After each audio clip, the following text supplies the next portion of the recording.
Plan do mau home.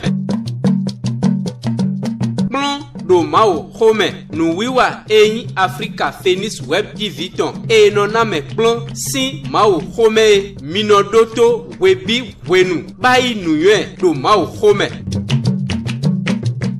Africa Phoenix Web TV yela wela we ponto. Son yon me don do mi kodo afon we bokodo fifon ni sero Jesu Christi Nazareth ton informe poto di jowe en di mi oso mi konyo no iwa mi ton opronto Jesu Christi me afon we beton ena do kodo etewe yiro do odegi ho etewe ndei ho bo mina yi lengbo to mi ton da ho de mi yiro son agumedare to ajontonji de mi si bololo yin kweton lengbo to da ho fasinu eve lengbo to mi gabo. Oh, mi don do mi to vive Jesu Christi Nazareth to me. Mi kwa bwa kwe dawe Africa Phoenix Web TV don. Oh, mi don do toro mi tole po patapata ye to ko mi to jire me le po. Mi ndo do me Jesu Christi to don do ye. Dide mi do gon zande mi chobo mi agende ko ji fo ko mi ni hode. E yo be oto to Jesu Christi sin ye ko me. Amen. Mi don do mi to pera wish. Na o je dawe yo pe boye gigo mi wa yoro hun to boyiro acheto yi do ni jete wa to jira ye me gbeto yin mi to ni bu ohun papasa ko ni ba hun po gbigbo to ni dugan me to si se mi dogun nu ere na si dali eni mo kan tuntun bo mo aso jawo to Jesu Christi sin ko mi o de yote amen en de mi dogun dai nu bo yin ne gbo hoto fasinu herve bo yin ro poto ovi me de mauton mais okuno doit mitana apôtre Mautin Jean Nestor mais il doit ito agun mais daton yin do poto vie ton le bon to agun mais daton de to ajonji jomiowe o Christ nami e me yin do nyon de basi e yon me lo million de basi jomiowe ma lo nami e bo ko ta le minao ji minao wa so to egbeto o pronto Jesu me we no mo etewe deyo etewe deyo o deyo ni lo mirando to pa me eyin o hodo yo volo dialogue to beto ko lo mediator to contention o de hi o we nem lo to de ho e to hodo na chiwe o de yin o to eton bo o to po fi ko to hodo c'est le dialogue hodo do me ne gbe me we yin de e bo pa ne mi do dine ma ne mi na bi o bi me ete Jesu lo so promi do mi ni hotadi o de we no Christ wa ko division ton wa ino mi na kon mi na mo do to susume e ma yi o de do daihun bon ino mi de hia we Luc 21 verset 36 e do hode to flan e do mi no no klebo hode na mi ta jakore po me e ponu devier ton le do deji pero we ne do moko do wo su ni mi ya verset 37 wa lo yin we ne Christ zan gbe to keze fo e no yi ma o sinu kon to san gbo da we me bodo we de mo ko de mo do ko ma o ku e yo bro do ko to ma o ku mi do jezare beto alopa tàbí de alopa to beto singa ho to egbe ni o de tin alopa susu o de doran sin de tin o de kan tuntun tin kan tuntun sin de so tin o de honame ye de vedo mene vo sin tame no ye lo intercession très bien bueno lo jiwe mais da si ando mino khode do mene vule tame mino khode la mere o de ti alopa azon egbo sin de ahon gba si de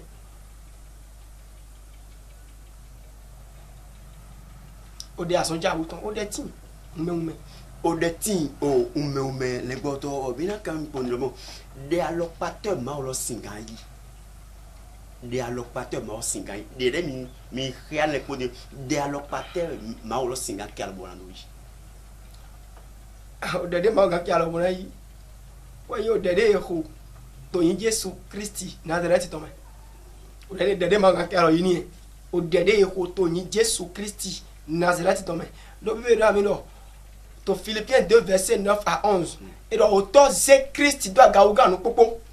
bo ne oyin ne he uga yin kole po bo to yin Jesu Christi Nazareth to me kligon le po na yito son lo wa igba ji ya igba sabo donc o dede ma ona kero yi to egbe wo yin o dede e ko to yin Jesu Christi Nazareth to me le go to de mi no mo to egbero peto support deho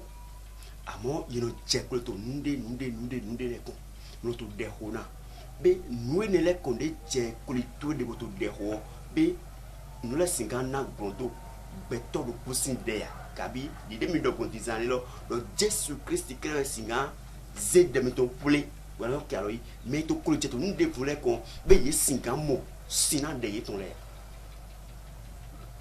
di 2000 sun yo dogun mi o se e ma ga mo sina ne no e ko e to ko le jete lo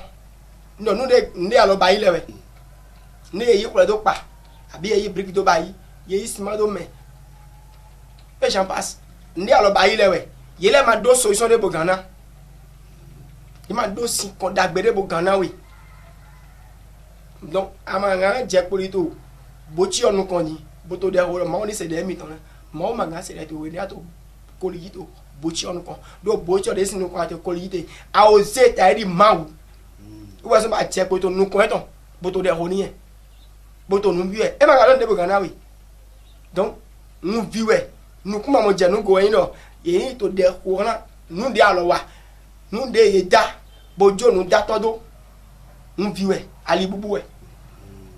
alibubu nyene le ko alibubu le ko to mele singa ho de to bi beto le ga ho de ba beto le po pata pata ga ho de ro be ro mi no ena so ajo bo me de pepe na ta kwa yan ko to me lo we na ho le ga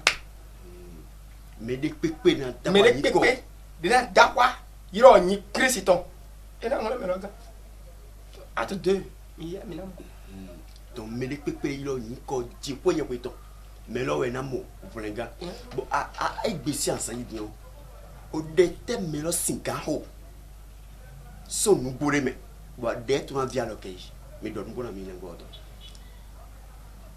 ma ndo sa de dino mele po we na ho de bo ma o na ji ma o ma ibeto ni mi ka wa se inu kan evo ma ero go fleme ewo yin no boya melo eto keke jiboto yiyi ma se apajire ni bo emodo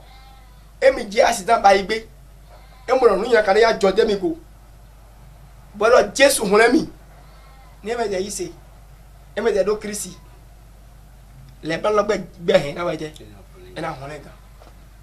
meni mi ze frego mede gada kwa egbe bo e se de ton bo ma o se gbe ton wo eyin o vi ma wo ton le ye we ze gbe ton na Kristi to nugbo podo todo po me ye wo le ga ho de bo Kristi na se ye le ga ho de ma o na se bo na wa na keri cambio e ton le donc ye la cho singa ho de bo ma o na se atogbo to pronto Jesu me nous wa mi tonto Africa Phoenix Web TV ton jebe e ma joro mini na nunwe de higoton ma ovi kabi beto de to toro mi to kun mi to igbedile nunwe te mi do singa na me mon kote dogon de higoton dali o deyin nu taji to ma ovi sin bezame bon ma ovi na hode boni mi hia owe Ephésien ton Ephésien lesson we ma ta ton chiropo besoin fo ton awo mina mon ni do to frère et le ministre gbaja ministre a funu ma o ton le po e ministre pla mi ya ka verset 12 qui 13 mina mo do nous mi pantale e ma nous pa vie e ma nous de un donc miro na yi gbɛ miro maaw vi do gbɛza o dɛtɔn ni mɛrɛ jura nu ayi wɔn ye mɛ k'a di christian bona du to ayi wɔn dzi bona gba hɔn bɔn kpagbere maaw do yɛ na yi lɔ ero do gbɛza o dɛtɔn maaw vi de ma to dɛ ho ena jia nukuna biɛ adana gboyi. maaw vi de ma to dɛ ho nukuna biɛ adana gboyi. Yedagbe tonto Africa Web TV, Africa Phoenix Web TV tole. Mau vide ma to deho atanagwe. Atan lo pate singagbo mau vide ma to deho. Mimo no jori jodo bibeli me. Bo mimo. On a begira to Jean Baptiste. Wende jereso. Ebio kampame. Ero du bulesu. Aku sakit, itu flan itu. Dia ada pun, ya botani. Ya botai itu, bisa teh itu. Erot lu kuasa ini kau.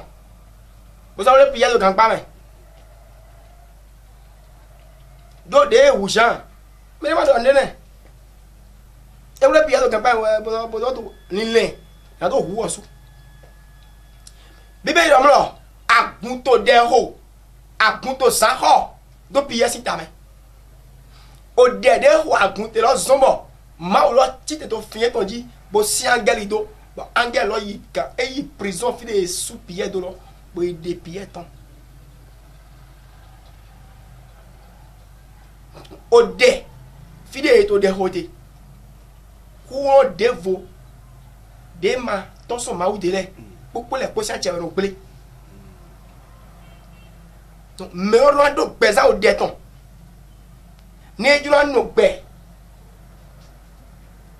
Toi, il baille, bon, toi, il baille, bon, toi, il on dit. Et on doit baiser au déton. Et on doit baiser au déton. Les gars, toi, maintenant, quand même, pour nous, fite beto 50 ans, que maintenant, voilà, nous, nous, monter, maintenant, tout,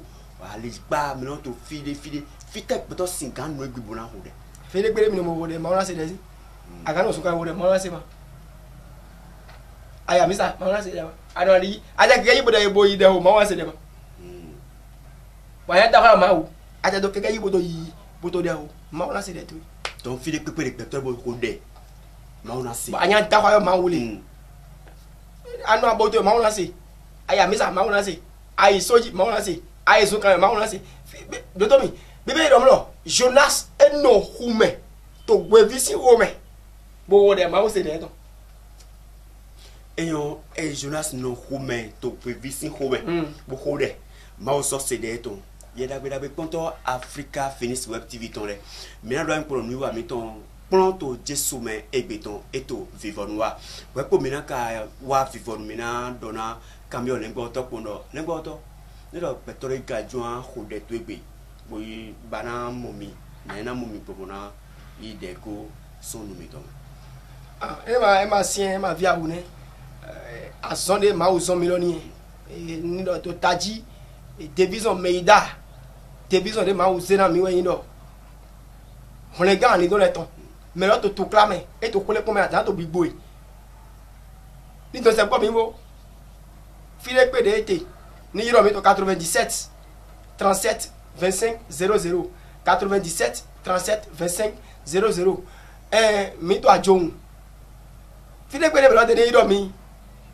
mina to pepo wele yedagbe ponto Africa Phoenix Web TV ton le pronto Jesu me nu wa mi gbe egbeton ina wa vivon ro ni lo Jesu Christ ma le ko ajanwe to azana vugbe deja mina sodo nu ko do le gbo to ko dinzani e do de alopa wetin mina mo de kan to ton o de vive ton o de akwa gba ton amo azana vo de gbe deja mina ze do poto de lebe pataki o de kan to ton bona gbaje me bona time ganji bo mi doto bona se bona yinu kumito bona mo mina so yiro le gbo to bo enawa bona time na mi ne do Jesu Christ ma le ko ajanwe mina do eizari Jesu ni mo do na mi.